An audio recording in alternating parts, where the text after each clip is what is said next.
ඒකයි අපි කියන්නේ අපි බුදුන්ගේ මිනිස්සු නම් අපි බුදුන්ගේ දේශනා කර මේ තමන්ගේ පියාගේ භූමියේ ඉන්නවනම් පය ගහගෙන සතර සතිපට්ඨානයේ පය ගහගෙන ඉන්නවනම් බුදුන්ට උරුම හැමදේම ලැබෙයි. ඒක තමයි අපි කරන්නේ. අපි ස්වාමීන් වහන්සේලාට කියලා දෙන්නේ. ඔබ වහන්සේලා මොකුත් අනාගත ගැන හිතන්න යන්න එපා. බුද්ධ භූමියේ පය ගහගෙන ඉන්න. පියාට උරුම හැම එකක්ම හම්බ වෙයි. පියාට උරුම වෙච්ච බැනුම් තියෙනවා නම් ඒවත් හම්බ වෙයි. පියාට උරුම වෙච්ච ඒකද කිසි ප්‍රශ්නයක් නැහැ නේ. බණ කියලා නම් බැනුම් අහන්න කිසි ප්‍රශ්නයක් නැහැ නේ. ඒ කියන්නේ භාග්‍යතුන් වහන්සේගේ දේශනාවක් කළාට පස්සේ ඒකට නම් බණින්නේ කවුරු හරි. කිසිම ගැටලුවක් නැහැ නේ. ඒ කියන්නේ භාග්‍යතුන් වහන්සේට උරුම වෙච්ච බැනුමන්නේ අපි කන්නේ. ඒ ෂෝක්නේ. භාග්‍යතුන් වහන්සේට උරුම වෙච්ච එකක් නෙවෙයි. කවුරු හරි කියනවා නම් එහෙම පවුල් කඩනවා කියලා බයිනවා නම් අපි හිතමු. භාග්‍යතුන් වහන්සේ දේශනා කරපු ධර්ම දේශනා කළා භාග්‍යතුන් වහන්සේට බයින්න බැනුම නෙවෙයි බණින්නේ. අපි තුන් දැන් භාග්‍යතුන් වහන්සේ මෙතන ඇවිල්ලා බණ කියනවා. අපි නෑ. භාග්‍යතුන් වහන්සේ බණ කියනවා. කැඩෙන්නේ නැද්ද පව්? මං කියනකොට එකක් කැඩෙනවා නම් එහෙම 100කට කැඩේ භාග්‍යතුන් වහන්සේ බණ කියන්නේ. මේ 2500කට පස්සේ මේ අන්තිමින් අසාධනගත කාරණා මම මේ කියන්නේ. මේක හොයාගත්ත සූර්යයා කියන දහම් දෙසද්දි කොහොමද තියෙන්නේ?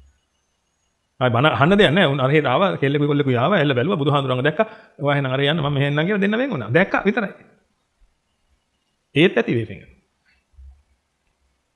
ඉතින් එහෙනම් කවදාරි භාග්‍යතුන් වහන්සේ දහම් දෙසුවා නම් උන්වහන්සේ අහන්න බැනුම නෙවෙයි අහන්නේ. කොතන අභිමානයක්ද ඒක? ඒකයි. ඒක නිසා භාග්‍යතුන් වහන්සේට උරුම වෙච්ච ඔක්කොම බැනුම් ටිකයි ඔක්කොම ප්‍රශංසා ටිකයි සිව්පසෙයි ඔක්කොම හම්බ වෙයි. ඔබට තියෙන පිටුදුනි භාග්‍යතුන් වහන්සේ දේශනා කරපු බුද්ධ භූමිය හිටගෙන ඉන්න.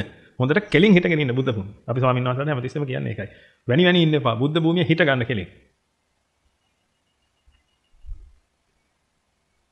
සටන් කලාවක් ඉගෙන ගන්න ගියත්, වෙඩි තියන්න ගියත්, ඊතලයකින් විදින්න ගියත් මොනවා ගියත් ඉස්සෙල්ලම මොකද කියන්නේ?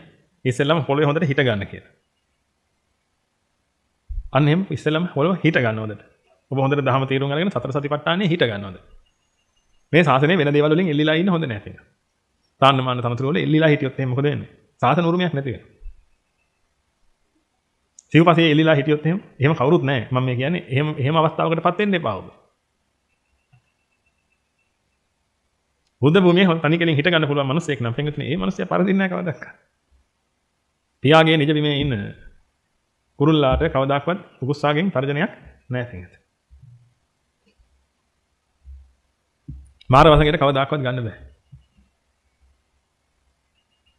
අන්න ඒක නිසා ඔබ මේ දේවල් ගොඩනගන්න ඔය හැමදේම ගොඩනගයි. ඕ හිතන දේවල් ගොඩනගයි.